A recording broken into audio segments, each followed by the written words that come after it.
Hello and welcome to episode 11 of Chewing the Fat with me, Phil Cobley. And me, Adam Furman. And we've got, as always, a fantastic guest. Fantastic Guest this week. It's not going to be me pretending to be a guest. No. Although you did make a very good guest. Did I? Yeah, I think you did. I think you did. Yeah. I've spoken to a few people and they learnt a lot that they weren't aware of from 4Mobile. So that's very kind of you to say. I'm glad. And that's nice to hear. Thank you. But today, our guest today is way better than me. Yeah. So and actually, I think you straight away agreed with me. And just to give you a heads up, so I recently went to the ICDDF event at London Heathrow. Yes. Which is a great event, and I was going up the escalator, and someone said, "That's the guy, one of the guys from Chewing the Fat." Oh, we've made it! Oh, we've made it! People recognise us in the street. They do. It probably helped that I was walking around with a Chewing the Fat sticker on my laptop. Oh, you know, you've made it when people can start pointing you out. Exactly. Yeah. Oh, that's it. We can retire now. Yeah, we'll get paparazzi next. Yeah, with sunglasses. Like, no. I want to live a normal life. Yeah. But no, it's good. Good. Oh, awesome. I sadly wasn't able to make ICDDF, but I heard it was a bit different this year. Yeah, they sort of... The problem for the organisers is when they planned and put the event on, COVID was still very, very uncertain. True, yes. It could have been a bigger event, but they made the best of... But yeah, next year, I think it will be back up to full speed. Yeah, maybe we'll all be able to see them. Maybe they'll let us do a show. Maybe. Oh, yeah. Should we ask them? Yeah. Cool. Yeah, we'll ask them. And if anyone's watching who's involved in the ICDDF organisation, I mean, just give us a shout. You know. Yeah, quite happy to do. Well, happily do it. Yeah, just pimp ourselves out like that. So this is the penultimate show of Series 1. Yeah. So our sponsors and our funding body, 4Mobile and the European Union, they commissioned us to do 12 shows in the first series. That comes to an end next month in April. So this is the penultimate. Yeah. And then we've made the decision, haven't we? We have. To essentially self-fund and fly solo. Yeah. So we don't know how people feel about that. We don't know how it's going to be. We don't know what it's going to be like. We don't know what kit we can keep. What we'll be able to keep doing. Yeah. We'll find out. It might just be you and me in a basement with like a dodgy microphone. But no, we're going to play it by ear and we'll work out what we can do. We will. We'll make it work. But yes, we're actually doing things a little bit back to front this month, just in terms of the timings. Usually what we'll do is we'd actually, the magic of post-production and post-recording, we usually do our news segment after we've actually done our guest recording. So we actually we normally run it knowing what's coming. Yeah. This time we haven't yet interviewed our guest. They're turning up in 20 minutes. So so we don't know what it's going to be like. I'm hoping it's going to be great though. So we've got Kevin Pagano. I'm not going to ruin anything.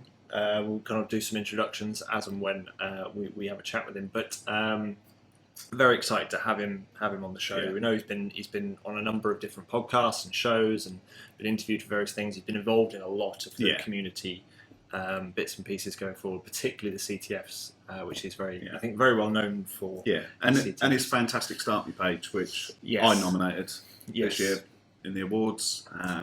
And we've featured a lot of his articles. We have. Yeah, we regularly kind of put his stuff up. So, very excited to have him on the show and talk all things digital forensics. And maybe we'll touch on the whole beer thing because he loves a beer. Loves a beer. Yeah. We like a beer. Yeah. We need to do an in-person one where we can actually have a beer with Kevin. That's what we need to do. Yeah. One day. So we're doing things a little bit backwards at the moment. So we've got lots of industry news. We're going to try and kind of rattle through that, and not go on too long. You have to be conscious of time. Yeah. And we actually have to be because we're on the clock. Because Kevin will be kind of expecting us in 15 minutes. Now. Yeah, and when we first organised, Kevin, I totally forgot that America has to go first, so they put their clocks forward before us. Yes. Yeah. So, yeah. Oh well. Oh, it was fine. So right, without further ado, industry news. So we've actually got loads. I got a little bit carried away as we were writing all of this, so I do apologise. First one, I found this one quite interesting, purely because it's more of a hacking piece. So it's more of a cybersecurity kind of related piece, but it does relate to Telegram. And the Telegram APIs sets and things. It's the article was from Hacker News, and it was titled "Iranian hackers using new spying malware that abuses Telegram Messenger API." Yeah. So it's actually a really interesting article. It talks about a group called Muddy Water, believed to be kind of state-sponsored kind of group, a hacking group, and they've effectively used some phishing emails and spear phishing.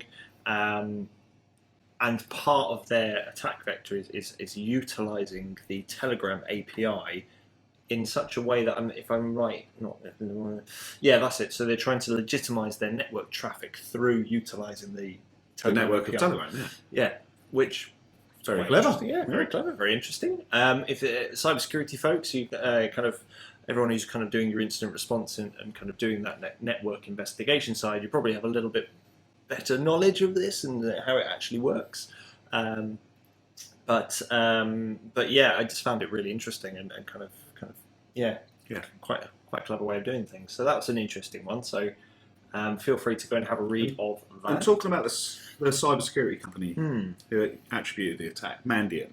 Yes. Am I right in saying they've just been bought by Microsoft?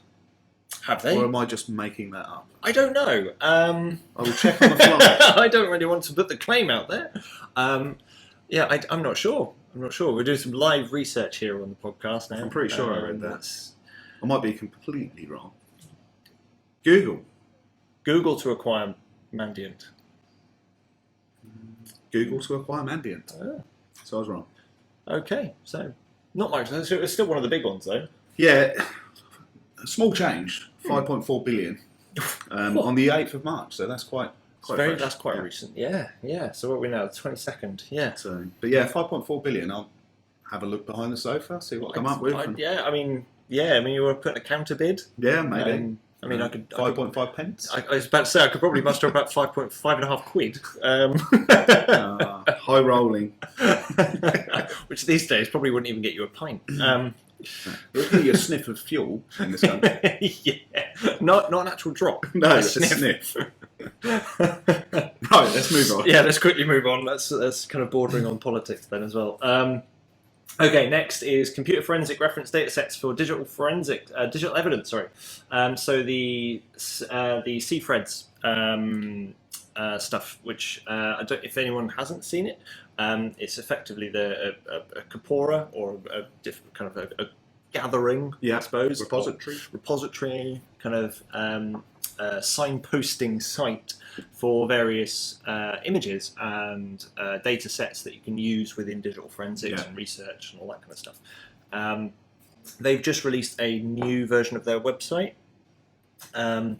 They're looking for, I think they're looking for people to kind of come pop on the site and kind of give them feedback and reviews and thoughts and things like that. They've got some videos out there to demonstrate the new platform, and it's essentially a one-stop shop where you can go and they use lots of tagging and lots of filters and various other bits.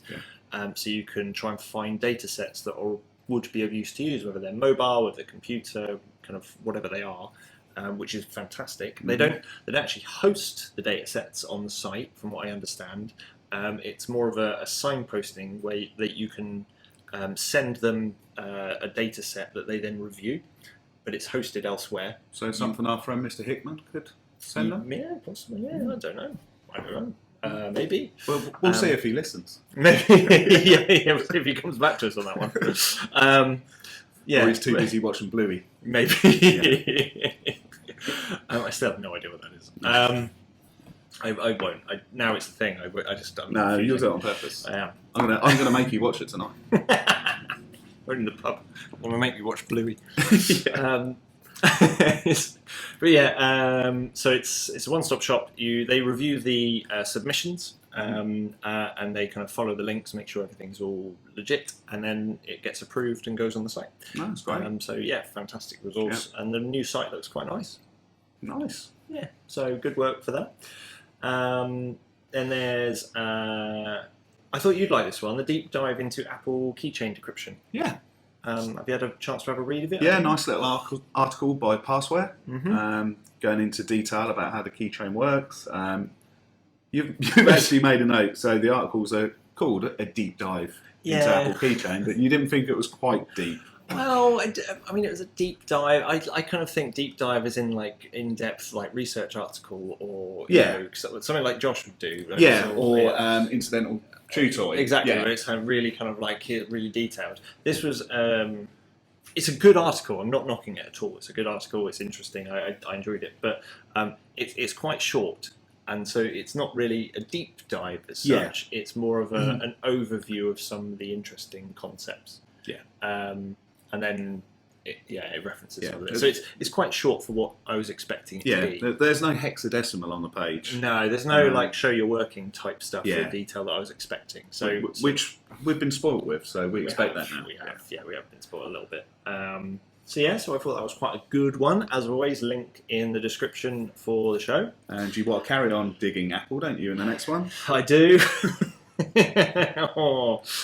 Experts create Apple Airtag clone that can bypass anti-tracking measures. AirTags in the news again. I've got two of them on me right now. Oh dear. So this was another Hacker News article, and I'll kind of read out this stuff that I've got written down here. So the cybersecurity researchers have managed to build a clone of Apple AirTags that circumvents the anti-stalking protection technology. Mm-hmm. Which has been controversial and kind of in the news a lot. To be honest, so I purchased two of these. You're going to defend them now, aren't you? So thanks, Josh. I purchased two. Yep. And I've got a test Android S20 that I always have with me. Yep. And not once has that told me, and I've installed the app, not once has it told me an AirTag's near me. So, and I've even done a scan using the app, and it found it first time. Yep. And then I've scanned since, and it's never found it. No. So... I think to be fair, it's probably not Apple, it's Android. You had to get that in, didn't you? I did. You had to try and get that in. I mean, it's only fair because I do bash Apple quite a lot. But to be fair, a company's created a stealth AirTag. That was always going to happen. You only have to go on eBay and search for AirTags that have had their speaker disabled. Yeah. So people will always find a way to misuse an item. True. But anyway, I am conscious of time now. We're really pushing this. But yes, so Apple's own tracking app cannot detect the malicious devices. But the alternative AirGuard app by SEEMO can detect them doing a manual scan. Mm-hmm. So the article suggests that this once again brings into question Apple's security claims. Mm-hmm. But anyway, have a read of it. It's quite an interesting one. Then there's another link. I'm going to rattle through the last of these without going into too much depth. How viable is password cracking in digital forensic investigations? That was an article on Forensic Focus. Yeah. Quite a good one. Go check that one out. Cyber Triage Lite, I want to include because it's a free version of Cyber Triage, which Basis Technology do. So Brian Carrier and the like. And it's they're pushing a free version of Cyber Triage Lite now, or is it called Cyber Triage Lite? Anything that's free is good. Absolutely. So we've got a link for the download. So go check that one out and go and have a read of the article. He's put a load of like training and demonstration videos and stuff like step by step kind of thing. I think I got notified of this because I think it was the second one came out the other week, which then I got on my RSS feed. So. Lovely, and the next two articles I love because it's bashing Android. I'll let you do these two then. Go on. So, from Hacker News, 100 million Samsung Galaxy phones affected with a flawed hardware encryption feature. So, a group of academics from Tel Aviv University have disclosed details of a now-patched severe design flaw affecting about 100 million Android-based Samsungs. But it's now patched. It's now patched. I always like to think of Samsung as it's the Apple of Android, because they pretty much control what the device does anyway. I do love Android, but I must confess I'm not a Samsung fan. But yeah, and then moving, so we'll move swift. We'll include the link for that. Yep. And the next article is, and I love the name, is Dirty Pipe. Dirty Pipe. So it's a name given to a vulnerability present in Linux kernel versions 5.8 and later. But yeah, it was assumed to be a bug that caused access logs on a machine to be intermittently corrupted. But yeah, in essence, the vulnerability allows data to be injected into arbitrary files due to the way the Linux kernel reads, writes, and passes through data, what are called pipes. Hence the name.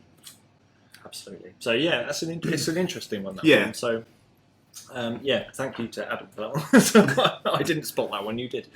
So well done on that. Then there's another article by CyberDef Nerd. I'm not going to try and pronounce the name. It's far easier. CyberDef Nerd. But yeah, battery charge level and its importance in forensic investigation. Yeah, this is a pattern of life sort of article showing you how reading the battery level on a Windows box, I believe it was. Yes. Yeah, can aid your investigation. We've seen that with all the great work that's been done around pattern of life by Sarah Edwards and co. Exactly, yeah. So a good article for that. So. But yeah, part of that article, because people will automatically shout out, and I can hear Andrew Rathbun shout out, but Zimmerman does that. He references that and what isn't featured. Yes. So yes. Yeah, give it a look. So there's a few additional bits in there. Yeah. So so it's an interesting read. I wanted to include my little fun. I always like to put in a little open source thing, so here we go. Your image library software, it's simple and affordable. So Perigo, Perigo.com. So it's an open source alternative to Google Photos or similar kind of photo libraries, albums, things like that. It's open source, you can self-host it, has paid plans for hosted setups if you want them. But the thing I found interesting, and I'll read it out from here, it provides you huge levels of control over your content, unlike Google and Apple services, and you can even edit photo metadata directly from within the tool. Thanks for that. Yeah. So if you find anything on Perigo, Piwigo, Perigo, if you find anything on there, can you necessarily trust the metadata? I don't know. It needs looking at. Someone. Yeah. To be honest though, with smartphones now allowing you to edit on the fly, can we trust metadata? You've always, as in all of our investigations, True. Don't trust a single piece of evidence. You've got to back it up. Got to corroborate it. Absolutely. So yeah, found that one quite interesting. And the next part is breaking news. Breaking news. Literally, just 5 minutes before we walked in to record, we were given this update on 4Mobile. So the CWA, which is the CEN Workshop Agreement, and CEN is effectively the European Committee for Standardisation. So it's standardisation body for European committees in European Union. So the CWA, which is the CEN Workshop Agreement for 4Mobile, has literally just been published. So and the best news, currently is free. So it's titled Requirements and Guidelines for a Complete End-to-End Mobile Forensic Investigation Chain. So I'm just going to read this out because I've not had a chance to go through the document myself. I've seen bits of it as it's been developed, but it's very, very good and comprehensive in what it's trying to kind of cover and support law enforcement internationally. A little snippet from the introduction, just saying this CWA seeks to document good practice guidance for the correct and necessary processes, competencies and methods required to ensure the admissibility of the evidence. It provides a set of guidelines that fit within the wider context of digital forensic investigations for law enforcement, in general at the level of specificity necessary to keep these guidelines meaningful, while simultaneously avoiding such detail that make them quickly obsolete. Typical standardization document, really, really wordy. Yeah. The guidance in this document is designed to specifically address the specialism of mobile forensics. It is intended to be complementary to existing related standards within the digital forensics sphere. It is not intended to replace or override existing guidance or good practice specific to other digital forensic areas. So a little bit of a disclaimer there, really. Yeah. But yeah, we're going to include the link for the PDF directly, so please feel free and go and have a look. It is quite a lengthy document. I think it's around about 70 or 80 odd pages, something like that. but it's very comprehensive. So go and have a read. I think we won't worry about that last bit. I think pretty much there, and it's 29 minutes past. So yeah, that was a very, very quick rattle through in 20 minutes. Yeah, I clearly have no concept of time, do I? Right, so we need to get off this call. We need to get onto a call with Kevin. And we'll go over to our special guest. So let's have a look.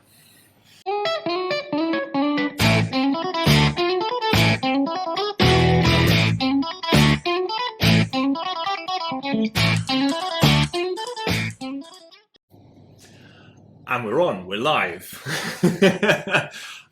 We are here with the man, the legend, that is Kevin Pagano. Welcome, Kevin. Yeah, thank you very much. Welcome. Thank you for joining us. Thanks for having me and finally getting things squared away. That's it. We won't mention the fact that we just spent probably about 20 minutes trying to work out why we had no sound on your end. We won't mention it. We won't talk about it. No. Because that would be embarrassing. But there was 3 forensic practitioners. That's it. And Kevin fixed it. So He did. Kevin fixed it. We did. That's problem solving in a nutshell, right? yeah, Exactly. We were faced with a challenge. We almost couldn't carry on, and some determination and grit, steel, and it was done. yeah. So We tried turning it on and off. We did. That didn't work. But it was your favourite operating system's fault, wasn't it? It was, Windows. Mm. I blame Windows He's going to 11. go on for ages. I just Yeah, updated, so yeah. I'm getting the hang of it, and who knows what it was. There we go. To be fair, as a Mac, I prefer Mac. Windows 11 is growing on me. They've done quite a good job of it. I hate to admit. Oh, just because it looks like a Mac. Well, yeah. As soon as Kevin mentioned that it was a Windows setting, I just thought you were going to go off on one about Apple and just kind of be like, oh, they're brilliant, they're much better than Microsoft. They have limitations. I was already ready with my Linux rant. I was already ready with it, but never mind. Right, yes, we're going on a tangent already. So anyone who is listening or dialed in, I mean, I'm guessing most people will have heard of Kevin or seen his name dotted around or seen his contributions across the community. Because, I mean, let's be fair, Kevin, you are quite a contributor to the community, kind of involved in all sorts of stuff, kind of projects and tools and reviewing things and CTFs, whether you're using your real name or not, using some pseudonym and pretending to be someone else. And I constantly just get compliments for your StartMe page. So many people are so grateful for that. Yes, and we are going to talk about the StartMe page as well. So anyone who's listening and isn't familiar with Kevin, please follow all the links that we've got and go and check out some of his stuff, because this guy is a legend in his own right. So, but you are a digital forensics analyst at Siemens Healthineers. Yep, Siemens Healthineers. It's a mouthful for sure. It is. I did read it, and because I must confess, I'd not heard of the Healthineers kind of bit, so I wasn't quite sure about it. So but, it used to be we're basically the healthcare division, or we're the healthcare division. We've spun off into our own company of sorts now, and it's supposed to be like pioneering and engineering healthcare is what they really mix the name up to be, I guess. Okay. Get it. There's some interesting stories if you just Google or go on Reddit, but I won't go into that further. Are they links you would like us to include or not include? Probably not. Fine. We'll keep those out of the link section. But you've been in the forensics game quite a while now, haven't you? Because am I right in thinking that you kind of got into it from university, kind of college, kind of days? Yeah. So I went to undergrad at Bloomsburg University of Pennsylvania, so a smaller state school, and they had a digital forensics program. So I went through their bachelor's program, 4 years of it. So right out the gate, I had some experience using some tools that were in the industry and things. So that was kind of nice. And then transitioned cool. it sort of into, my first job doing sort of e-discovery work for Hershey's, which was, a big Hershey chocolate company in the U.S. here. Yeah. And so I worked for them for a bit, doing e-discovery, but also, trying to upstart their investigation side of things too, because they didn't really have anyone. So I sort of helped with that, and then 6 years ago I moved over to Siemens Healthineers, and have been there ever since. Fantastic. And am I right in thinking that kind of Bloomsburg and kind of those kind of forensic bachelors that you were doing, they were some of the original ones, weren't they? They're some of the first like full-time forensic. Yeah, I think degrees. Bloomsburg was one of the first ones in the country, in the U.S., to have a full 4-year degree. I don't remember what the first year graduating class was, but it might have been like 2006 or something, 2005. Right. Yeah. Which is pretty early on to have a full degree on forensic itself, not just like a concentration or something. Absolutely. Yeah. I mean, I think here we've probably only had it for the last maybe 10 years tops. Yeah, it's not long. It's not been very long over here. So, and most of those are master's programs as opposed to like full bachelor's degrees. It's very rare to actually find them over here. So that's really cool. Really, as you say, a really nice footing, and kind of rather than someone doing a generic computer science degree or a software development degree or something, and then kind of shoehorning yourself into the forensics world, kind of actually having that basis, that grounding, must have been a really good head start for you as well. I mean, the stability of the lower level classes are getting to know the file systems. So they start you off doing fat file systems, and then you work your way up to NTFS, and then some of the higher level classes you learn the actual tools. So at the time we were using FTK and NCase. I don't know if the course has changed obviously since then. It's been a while since I graduated. But we use some free tools here and there, and so much has changed, I think, from the tooling landscape in general. There's a lot more free tools out there that do just as well of a job as some of the commercial tools, so it's kind of nice to see. Yeah, absolutely. So did you always kind of did you always want to go and do forensics, or was it something that you kind of found yourself in? It was kind of interesting, because I actually went into college as a computer science major, thinking I wanted to do something with computers in general. I didn't really know at the time. First semester I had a Java class, and I was terrible at Java programming, so I tried getting through it and got a C or something in it, and I was like, oh man, this is tough. And so the second semester rolled around. I had to take a second Java class, and I failed the first test or something. I was like, I'm just going to switch my majors now. So I dropped out of that class and switched to forensics, because it was in the same department, and some of the professors taught sort of both in science and in forensics. So that was kind of cool to see that, some of the professors I already kind of knew. And forensics was, still new at the time, so it seemed interesting. And obviously that was at the peak height of like CSI and whatever else on TV that everyone was getting into. So that's kind of how I transitioned into that and stuck with it ever since. So. And we can both relate to Java, because we both had to do it as part of our degree, and it's horrendous. Yeah, we both did the same undergrad stuff with the Open University, and yeah, there was a couple of software development modules and object kind of programming.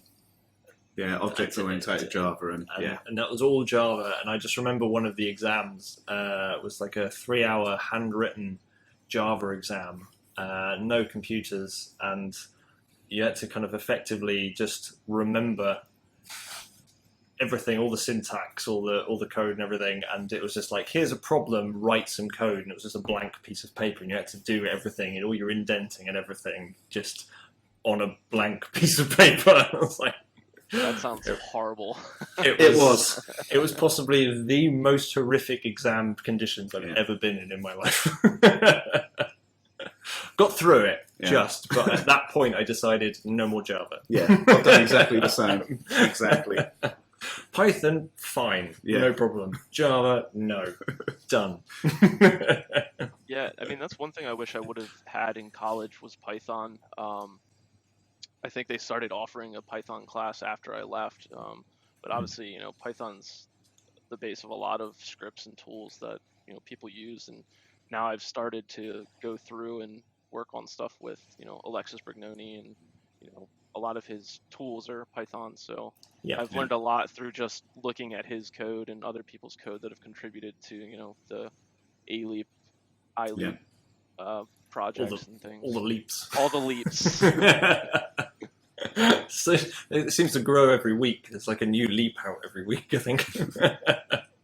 It's pretty awesome. But yeah, I know what you mean. And that's why we kind of, on the show, we kind of try to encourage people to go and contribute and get involved in those projects, because you do learn so much from just looking at what other people have done and just trying to kind of understand it and get your head around it. Yeah, I think, I've learned more in the past year just trying to contribute to that than I have, anything else. And it's coming from, no working background in Python at all. So just getting the understanding of, what each piece does and things, some of the scripts are easy to write if, you're just parsing SQLite or something, especially for mobile. It gets a little trickier, when you have to deal with protobufs or, XML or JSON. But, those are some of the things I've learned as well, how to parse now. And so extra, pieces in the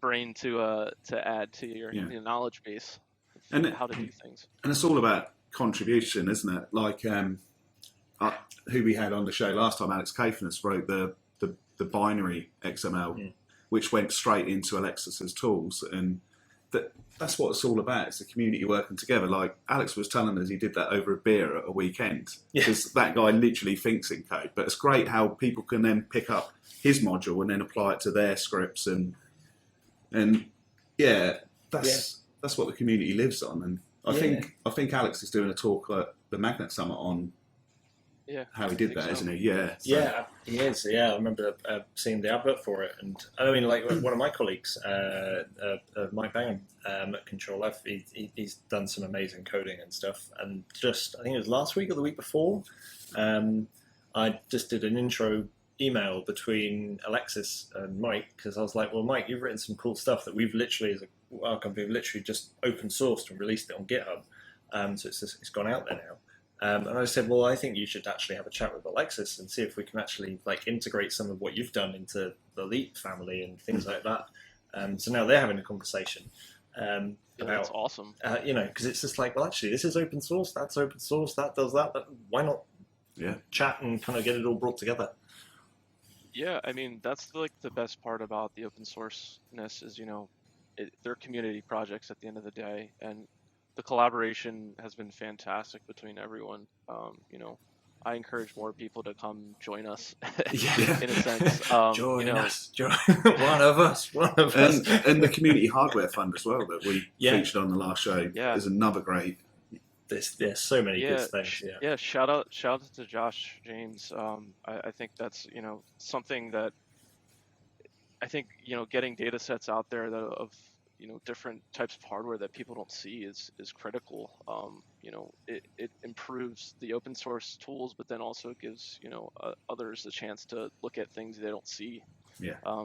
We just funded the Meta Quest VR headset, so I'm looking forward to getting some data sets from that and seeing what we can pull and parse from it. Yeah, no, absolutely. It's I mean, I keep looking at how we can actually financially contribute to that kind of hardware fund, because it's such a great idea, and kind of having all these data sets and stuff that people can utilize, and getting all the hardware in that, as the project says, just otherwise would just be too expensive for people to kind of get themselves. So, and everybody benefits. Everybody's happy to take. So absolutely, and I mean, one of the news articles that we talked about in the first section was the newly updated.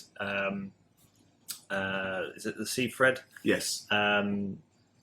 Website, which is kind of like the central repository for all the data sets that everyone can kind of utilize, and just kind of having this kind of all these data sets constantly be coming into the fore and just saying, you want to use that. Well, don't go and get it yourself. Just have a look here. It's already available. Just go and someone else has already done it for you. There you go. Yeah, I actually sent that link over to Andrew Rathbone the other day because, we're working on a project together, the Defer Artifact Museum. He's really kickstarted that. And so I've been trying to contribute some mobile artifacts and things to it from Josh Hickman's, test images and things. Nice. So we're trying to get more stuff up there, that people can use and use as test data as well. Yeah, absolutely. Really cool. Yeah, I think that was another one of the GitHub links that we shared, not last episode, probably the episode before. Yeah. Because again, as you say, another great project that's ongoing, which is such a fantastic idea and very easy to contribute to as well for people, because it's just kind of like, right, get those artifacts, kind of send them in, let us know what they are, where they came from, what they do, bundle them all together in that museum. Yeah, it's basically like the SANS poster with artifacts, but it's constantly evolving. It's never obsolete. Yeah, I mean, that's what I did for the mobile stuff. Is I literally just used the SANS poster and found the most common ones, from call logs to SMS databases to whatever else, and just pulled them from CTF images. Nice. So I'm gonna probably pull some of them from like the Belkasoft images or the Celebrate images that they've done CTFs on. Mm-hmm. I'm sure the next Magnet CTF ones will have phones, so probably be pulling from those too. Nice. Seeing what else we can add. That's cool. Yeah, we need to talk about that museum again. Yeah, I do like that. Awesome. So on the, you've talked about SANS and kind of things like that. Just kind of backtracking a little bit, and I wanted to say, and I know we talked about this before we hit the record button, I just wanted to say that there is so much stuff that I could do as an introduction for Kevin with his background, and so many different things. But and I was going to ask about the GIAC involvement that you've got as well, because I think you're on the advisory board member for that. But I just want to flag up that if you haven't heard it before or listened to it, if you go to the Cash Up podcast and have a listen to June 2021, and we'll put a link in the description. Jessica Hyde does a fantastic introduction for Kevin, which I remember listening to, and I was like, I'm never going to be able to replicate that. I'm not going to be able to top that, and it's phenomenal. And I think Kevin should have it as his CV. It's like an audio CV. So rather than me, it's like 2 pages long, probably. It's about a 10-minute intro, and he's done this, and he's involved in this. If you've ever had imposter syndrome, that's where it kicks in, is when she just starts rattling things off. I'm like, this is amazing. Yeah. Adam and I are constantly kind of talking to each other about imposter syndrome and things like that, having to like pick each other back up again, because it's like, oh, I can't do this. But yeah, so I just wanted to get that in there. So we will have the link for that Cash Up episode, because the intro is fantastic. Yeah. But she does mention your Gaiac stuff. So can you just like give us an overview, kind of some of the things that you might be involved with the Gaiac side of things? Yeah, I mean, I'm not involved too much. I took 3 SANS courses in the past 3 years or so. I've gotten, discounted courses doing the work study program, which has been incredible. I encourage people to take advantage of that if they can. It's, a deep discount on a SANS course, which, aren't cheap these days. Yeah. And you get all the perks of, books and all the virtual stuff as well. But then you also are working with the instructor, so you're getting to know them on a person-on-person basis. So you're working very closely with them, and I learned a lot through just taking those courses, as well as helping the instructors out. So I've taken and passed 3 Gaiac courses or certification courses. So Nice. I guess for the advisory board one was, I think I got like a 98% on the mobile device class. So Wow. I think above 90 gives you advisory board status or whatever. So they'll potentially reach out to you on, updates and things, I guess. But I haven't really seen many emails from them. But it's kind of a cool little marker to have on your resume and LinkedIn or whatever. That's awesome. That's a hell of an achievement. Yeah, fair play to you. That's really, really cool. So if you've got any mobile forensic questions, I'm totally going to just send them through to Kevin. I can try. I can try. You're going to regret this. It's like you're saying, I don't really get that many emails through, I don't really have to do much for it. You're going to get bombarded now. Oh, that's really, really cool, though. And obviously, we said we were going to talk about the StartMe page as well. What kind of, if anyone who isn't aware of the StartMe page, I think we talked about it quite a few times. Yeah. Again, we'll have the link for it in the description, but it's essentially a one-stop shop for everything DFIR related. Yeah. And Kevin's kind of pulled together all these links and kind of groupings and everything. It's just there. I mean, Kevin, can you just tell us what was the inspiration behind that? What kind of gave you the drivers for it? Yeah, I mean, I think over the years I've always kept like a USB drive just full of tools that were free to use or like open source that I didn't have to pay for. And I think that was kind of the starting point for it, where it was like, how do I keep up to date with all these tools updates? So let me, I have a bunch of folders in Chrome to bookmark them. And then at one point, I think on Twitter, I saw this, StartMe application web page or whatever that had a lot of open source intelligence links and things. And so I think that was the first StartMe page that I saw. I was like, well, I should do this for, all the links that I have for tools and for resources. I was using Feedly as a RSS kind of reader. And I said, well, I have all these sort of blogs and websites that I follow over the course of the past 5-6 years.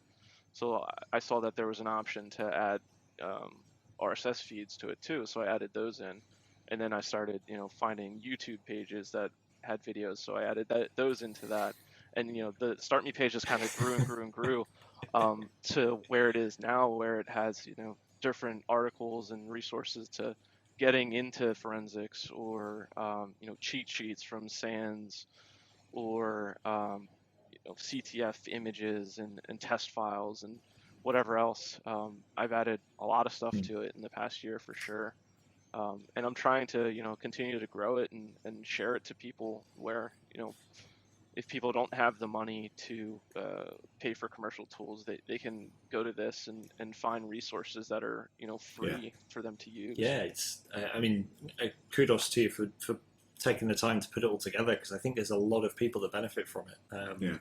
It's awesome. I'm gonna refer to it as a bit of it's not just a big page. It's almost like a behemoth site. It's huge. The number of links and available kind of crossovers and stuff that is there. It's fantastic. To me, I just visit it daily, and I can get everything I need from it daily, and like the news feeds and things, and I constantly share it. Yes, absolutely. I always point people at that now. I used to do a lot of community kind of presentations for the British Computing Society here in the UK, the BCS, and do kind of like little local evening classes and stuff just for free, just to kind of give people advice and guidance and support them in like education and getting into computing and IT and stuff like that. And I used to kind of, at the end, always wanted to signpost them to various different things and various different sites and links, and people used to come up to me and say, how do you get into forensics? This is really cool, this is quite interesting. And now I literally just point them at the StartMe page and just go, it's all there. Just go to the StartMe page. I don't need to do anything else. Yeah. It's just all there. It's amazing. Yeah, I mean, I know a few college professors that have shared it out, and I've shared it with my internal alumni networks, and just hearing that makes me feel great inside that people are actually utilizing it and using it. Because that's one of the things that I've been bugging the StartMe people, is to get sort of page stats to tell me, how many people are actually hitting it. to give me more of a sense of, how many people are using it, that would be extremely helpful. So, when I hear people like you that saying that they're getting use out of it, that makes me feel great. Absolutely, yeah. Please don't stop it. It's great. It's really, really useful. And if you visit it today, you obviously can see a big advert to go and vote for it. So, yes. Yeah. Yes. I've done that. Absolutely. Let's vote for that page because it deserves it, quite frankly. Yeah. Yeah, like I said, I just put that up there. I'm always looking at the Forecast Awards. I was nominated as a newcomer a few years ago, and I lost. So I was like, oh man, that's fuel for the fire. But the resource, the deeper resource of the year is a stacked lineup. And I think anyone else that is nominated in that group, I'd be lucky to have my page be part of that company, whether it's the D for Discord or This Week in Forensics or any of the other big resources out there that people use a lot. Yeah, no, I think your StartMe page is very much up there with all the rest of those community contributions and things like that. It's a fantastic resource. So, and like you say, I think it's great for people sort of new in the industry and old. Recently, I did a guest lecture at a local university, and my closing slide was your StartMe page, because that is all they need. They're not going to have access to the big commercial tools when they're studying in their own time at weekends. So your StartMe page allows them to continue their studies when they haven't got access to tools that they may be using at university. So, and if we think about it, because your StartMe page actually links all those other sites that you just mentioned. So yours is almost like, the starting point that kind of filters off into all of the others. So kind of, if they win, you win, really. Yeah. I don't think you can lose, really. I mean, at the end of the day, the community wins. Everyone that uses all the different resources wins, and it just makes our practitioners and our examiners better at what they do. And at the end of the day, that's really what I want for it to happen. Not truer words spoken, but that is definitely the starting of an acceptance speech. It is. That is to go on the back to follow Jess's intro. That's it. That's it. It's like the DFIR equivalent of like wanting world peace. Kind of, it's a pageant or something. That's yeah. I like that though. That's joking aside, genuinely, that's the community does win. So I don't disagree with you whatsoever. And again, thank you for putting all that StartMe stuff together. So if you haven't looked at it yet, please go and have a look at that StartMe page and share it and vote for it as well if you like it. Yeah, and hit me up on Twitter and let me know if there's things that need added or looked at. I'm always taking requests, not necessarily saying I will add them, but typically it's stuff that I've actually used or vetted at some point in my life. But I'm open to requests. Say it that way. Very fair. I mean, I feel very humbled. We were very humbled to see that Chewing the Fat was on there. So it was kind of like, I think you spotted it. I did, I think it was. You messaged me, didn't you? It's like, we're on the StartMe page. I was like, oh my god. Yeah, I think it was a person who just joined Magnet and they were new to like the industry, and somehow she stumbled across this pod, and I think she copied Kevin into a tweet or something saying, "Hey, I've checked this podcast out," because she couldn't really find many because there's not a huge amount of podcasts. No, and there's a lot of crossover. Yeah, there's a lot of crossover with cyber and things like that. But yeah, I mean, there's definitely been a lot more podcasts pop up in the past year and a half, I think, since the pandemic started, and I think that's fantastic. What a lot of the shows are doing is just getting people on to talk and communicate face to face still. And I think it like I said, it brings back more stuff to the community to get the word out there. Absolutely. Everything. Because it is quite a challenging industry to get into and to kind of get your head around, especially with how the fast pace of development of everything.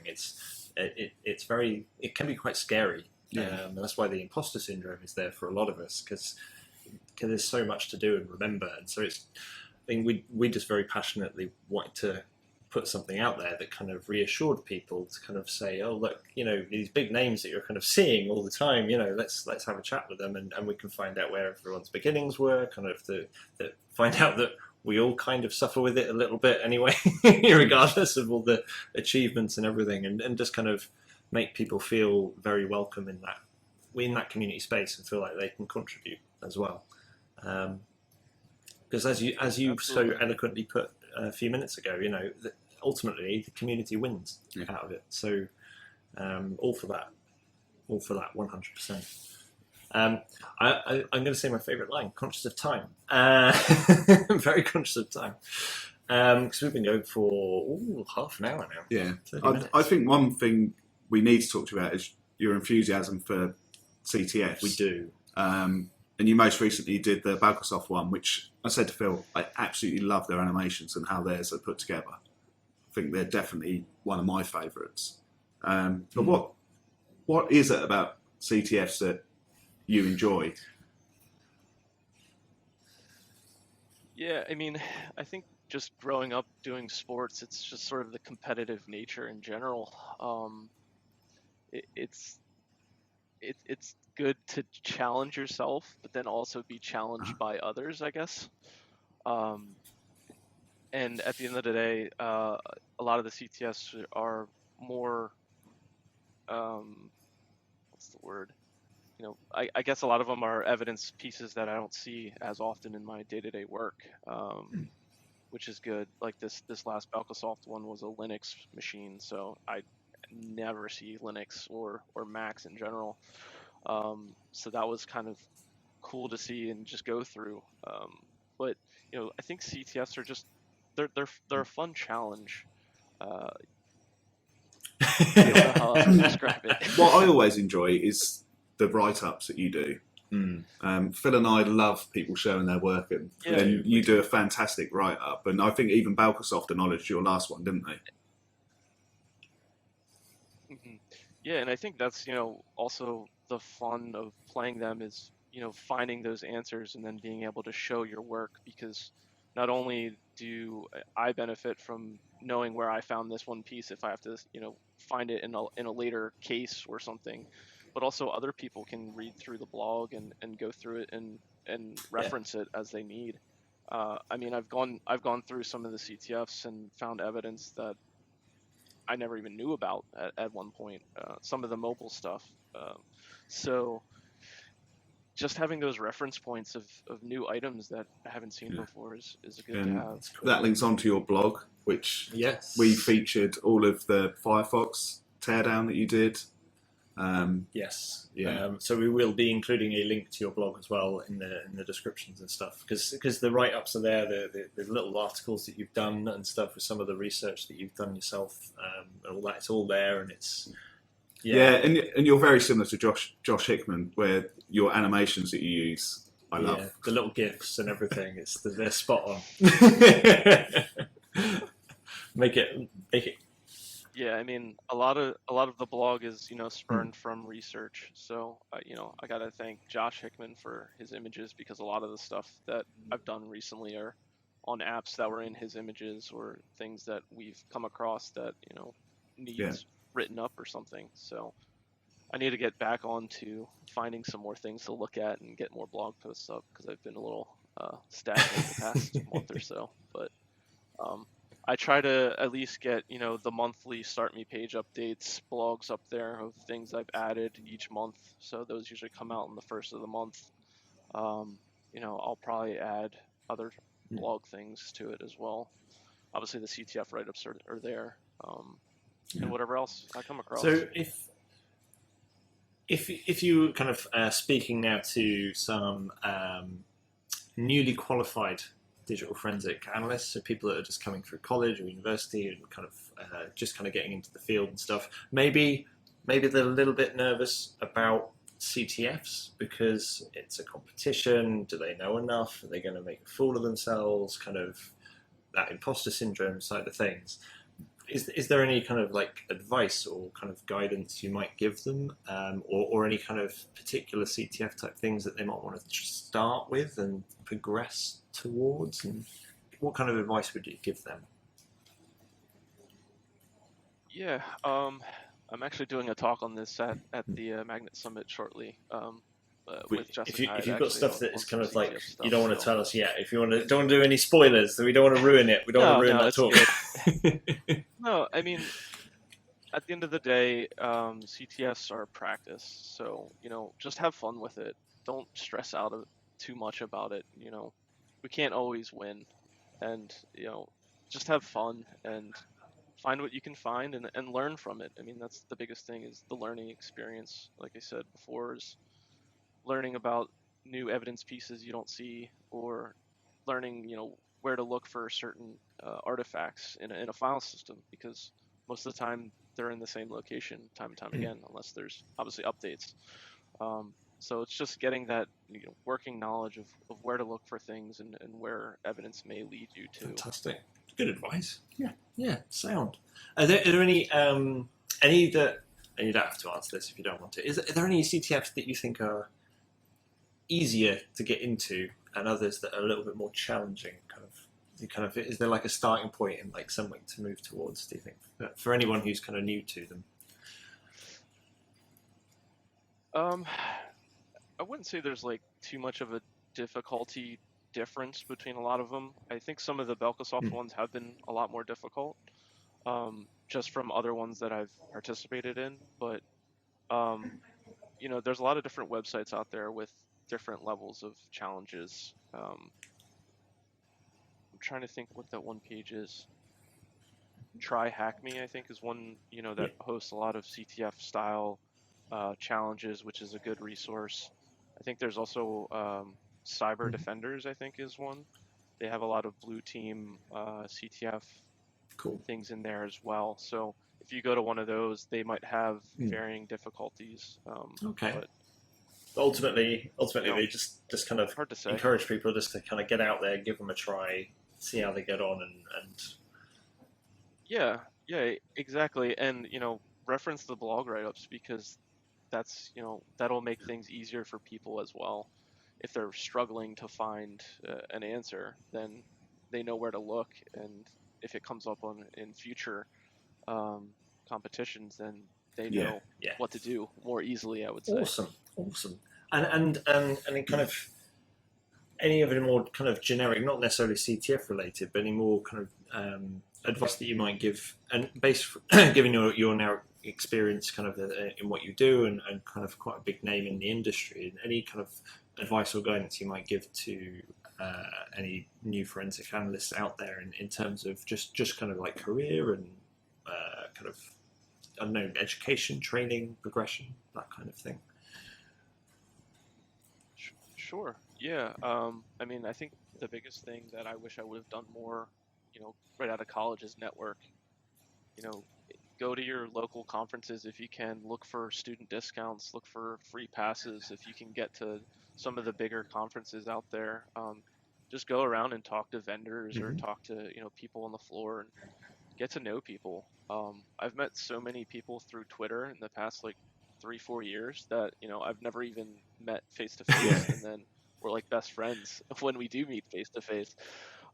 So just get your name out there and play around with all the free tools that are out there and get that experience up. And I think the other big thing is to just apply to everything you see. I remember coming out of college, I didn't have any real leads on a job, so I applied to everywhere and tried. You never know who's gonna try to take a chance on a newly fresh out of college person. So just get your name out there and do research if you want to. Get some of your research published maybe, and that might help with finding sound an advice employer too. Twitter and Discord are sort of that. I'm still it took learning. me a while to get you on Twitter. I'm still learning. Yeah, I'm still learning how Twitter works. I mean, we had a funny moment the other day with we both have access to the Chewing the Fat Twitter feed and Twitter account, and I think Adam had messaged you, and then you'd replied, and then I'd messaged you, kind of obviously kind of just carrying on the conversation. Adam hadn't realised, and so he like messaged the same thing again, I think. And it was just like, and then he sent me a message separately, just going, "I'm such an idiot." I was like, "It's all right. I still don't really know what I'm doing with Twitter. It's fine." But you're right. It is all about that networking, just getting out there, and networking is kind of scary at conferences, especially if you're new, and like a lot of us kind of border on that kind of introvert side of things as well, don't we? So it's not like a natural thing to kind of go into a room and start just talking to strangers. But I think the advice of just kind of applying for stuff and kind of just talking to vendors about like free tools and options, and kind of getting to know who's who, because usually at those conferences and those events, it's usually the same people doing the same circuits. So you get to know them at one point, you can then go and see them again, and then they might be talking to someone who might be relevant. You kind of get to meet them, and then and go for all the free networking drinks. I mean, yeah, and yeah, I mean, I think the one thing is don't be afraid to go up to talk to someone. I think that was the biggest thing I feared when I was younger, is just being afraid that someone was famous of sorts in the industry. Yeah. But really, everyone's a human. They're just normal people. At the end of the day, we have families, we have, whatever else, and at the end of the day, we're people too. So just come talk to us. Not saying I'm famous or anything.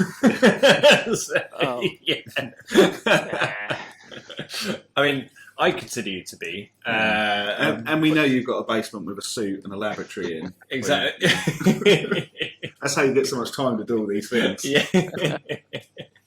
Yeah. So, but you're right, and I think there's a lot of people out there like yourself and others who kind of.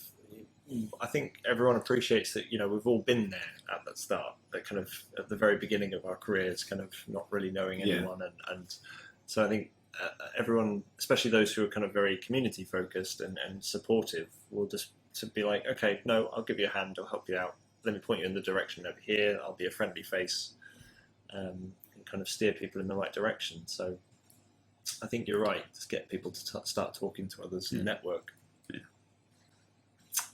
Awesome. Again, I'm conscious more of time. 40 minutes. Okay. No, we're okay. We're okay. Did you have anything else you wanted to ask Kevin while I read my notes? Yes. Not that I'm trying to be subtle and read my notes. Remind myself. I'm talking about Twitter. You always make me envious at weekends because you're always trying out new beers. So are you part of like a beer club, or is it just, where do you choose your ales?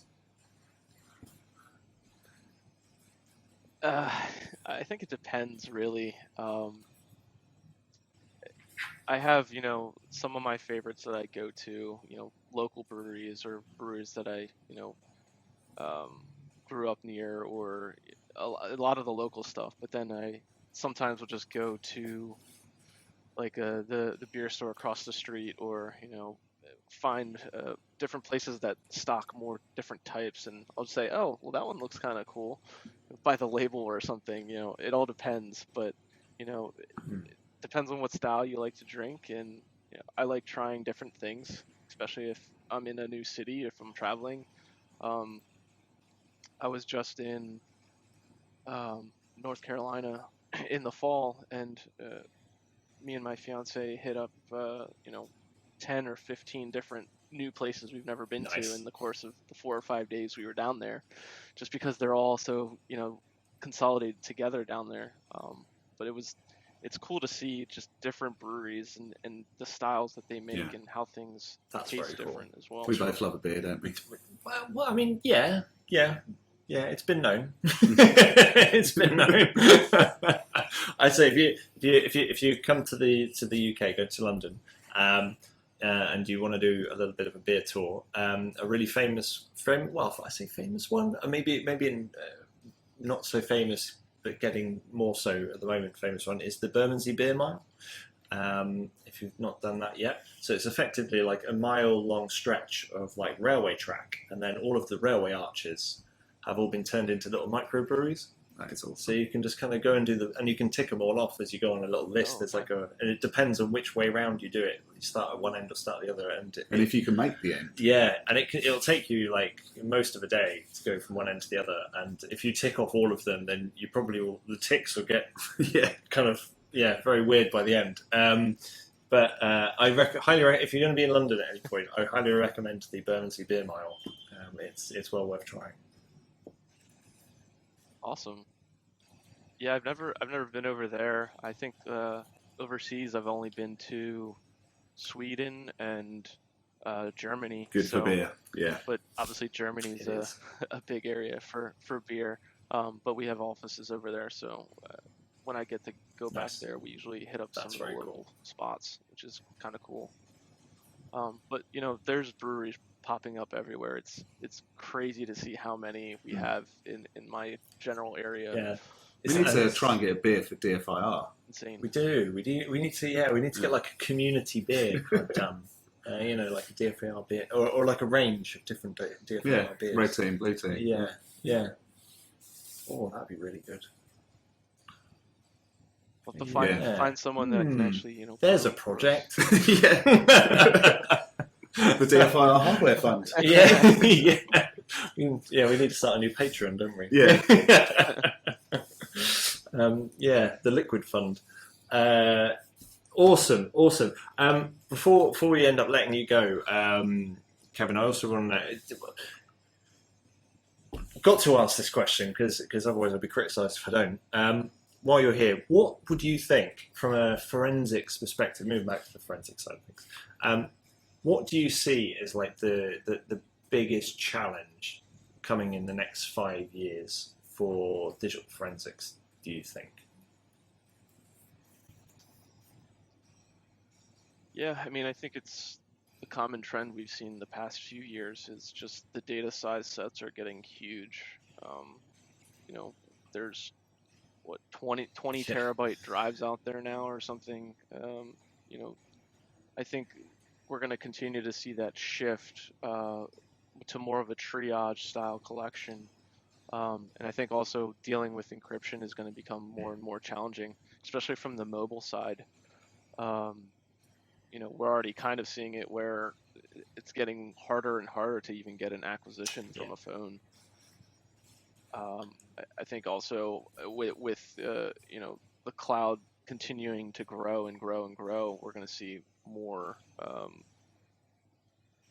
instances of collections in the cloud maybe first before even on hardware and in hand. I mean, I've said it for a long time that I genuinely think that kind of local acquisitions are kind of on the downward.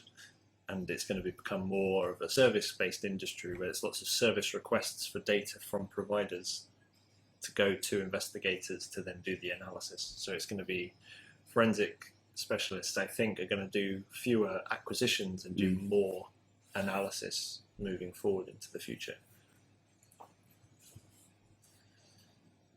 Yeah, and we're even seeing it a little bit from the corporate side is with everyone working from home still, it's becoming challenging to do remote phone collections, which is, I think, something that people really haven't figured out yet.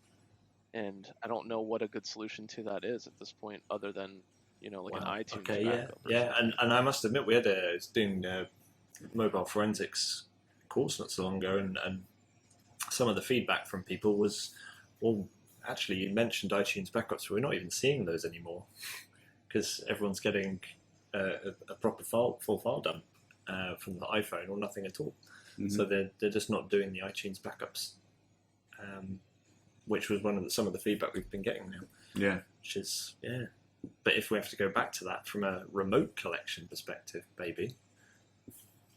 Yeah, interesting. Interesting times. Yeah. Interesting times. Awesome. I've got 1,000 more things I would love to ask you, Kevin, but maybe we can save some of those for a reappearance at some point in maybe series 2 of Chewing the Fat. We'll revisit some of this stuff.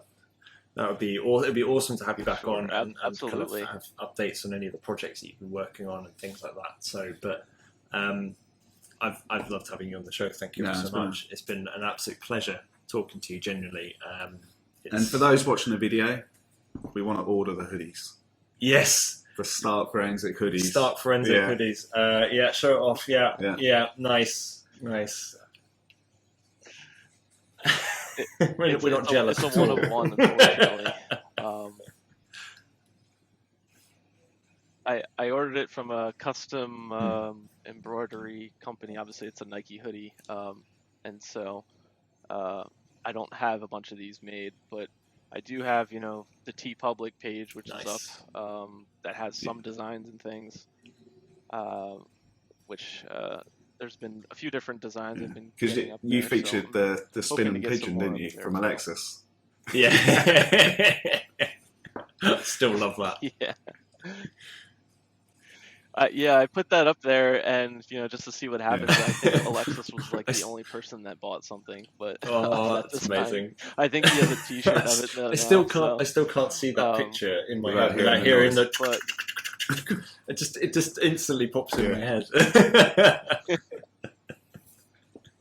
I love it. I think it's great. It is a classic for sure. You're standing on my defense. I nearly went. Nearly had an accident. But what was I going to say? Yes, if we're happy to put any of those links up as well for any of the tea stuff and things like that. And oh, there we go. Just go to the StartMe page. It's all there. It's going to get to the point where we're not going to have to bother putting any links. We'll just put one URL in. Just put the StartMe page and go. Yeah, everything we've talked about. Yeah, it's all over there. It's all on there. But no, it's been a pleasure. Yeah, it really has. I mean, we are going to say goodbye to you for this section, but I understand you do have a forensic faux pas for us, so we're going to come back and we're going to get that from you very shortly.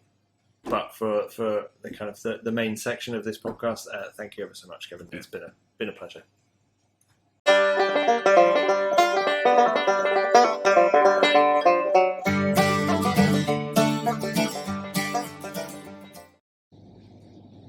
Okay, forensic faux pas time. Yeah. So for those listeners who maybe haven't listened to the show before, forensic faux pas, it's the segment that we got at the end of the show, and it's a little bit of fun. It's all designed to kind of to show people that no matter who you are, at some point you've got it wrong, or something's gone horribly wrong, or something is messed up. If it's kind of like if you haven't had something that's gone wrong, are you even forensicating properly? It's like it's that. It's like when you're policing. I was always taught as a police officer. It's like, well, you're not really a police officer until you've had your first complaint. Yeah. Once you've had your first complaint, you're doing the your job properly. Yeah. And this is kind of the same. You're not really doing forensics properly until something's gone horribly wrong. So, Kevin, we understand that you have at least one, maybe two. It's up to you, whatever you're feeling confident in sharing. But forensic faux pas for us. So, the floor is yours. Please, whenever you're ready. Let us hear your forensic faux pas. Yeah. So this one, I guess, happened 2 or 3 years ago. In our lab at the office, we had a few laptops set up for imaging sort of stations, I guess. Mm-hmm. I was imaging an old IDE drive, so like that has like the 40 pins or whatever, mm-hmm. whatever they are. So I was hooking up one of those Tableau little tiny adapters for it to turn it into, I guess, SATA or whatever. Mm-hmm. And so I turned around to my main machine, was on the internet, or checking emails and things, and I smell something. I'm like, what is that smell? And I turn around, and the adapter is smoking, and was literally getting ready to like catch on fire. It was, I mean, if you ever smelled, electric circuits burning, it is probably one of the worst smells, probably other than like flesh. Like it's quite horrific, isn't it? And so I shut it off right away before it started on fire, and it smelled like that for probably like a week. Oh no! It was absolutely horrible. Luckily, the drive was perfectly fine, so I was able to use Nice. another adapter and actually image it. But I have no idea what happened to it at that point. Please tell me that adapter went in the bin. I think I threw it out. Just put it back into circulation. It's someone else's problem. But I do vaguely remember like the casing I think was falling. Wasn't completely together. So I'm assuming someone dropped it or something at one point, and it jiggled something off of it. And yeah, I'm just glad I didn't burn the office down. So could you imagine if it had been like, I'll leave this overnight, and you just kind of go and shut exactly. the office door, and then you come back and everything's on fire. IDEs are pretty slow, so it could have been an end of the day. I'll leave that imaging. Oh. Yeah. I might have left it, over the weekend to image and not come back to an office. Well, no, you wouldn't have come back to an office. There would have been no office. Oh, that's brilliant. Yeah, I like that. I like that. Okay, so the dodgy adapter. I do have one more that's more sort of when I was doing e-discovery work. We had an old system that basically it was an asset inventory system. Mm-hmm. And when you would, excuse me, change someone's status from active to, terminated or whatever, if they were on a legal hold, they would get an automated email to their manager saying, your employee is on legal hold, they were recently terminated, please hold on to their assets, et cetera, et cetera. Mm-hmm. That same system, was used to track hard drives and inventory of other assets. I must have accidentally used the scroll wheel when going through one of the entries and flagged a vice president as terminated instead of active. Oh, no. Which in turn, sent an email to the senior vice president of the company that, said employee is terminated. I didn't notice it until about 2 minutes later, my senior manager comes running in our office door and says, what's going on here? I just got a call from the senior vice president that we have an issue, and his face was like ghost white. He was trying to explain that to him in a sort of fit of I don't know what to do. Was quite interesting, to say the least.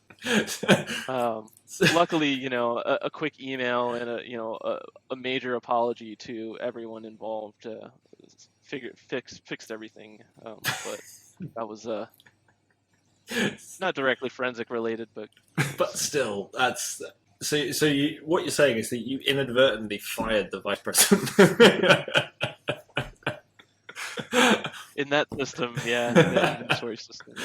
I mean, that must have felt kind of like in a little part of you, kind of like in the back of your head somewhere, it's just like, it's a little bit power trippy. I had the power to fire the vice president just like that.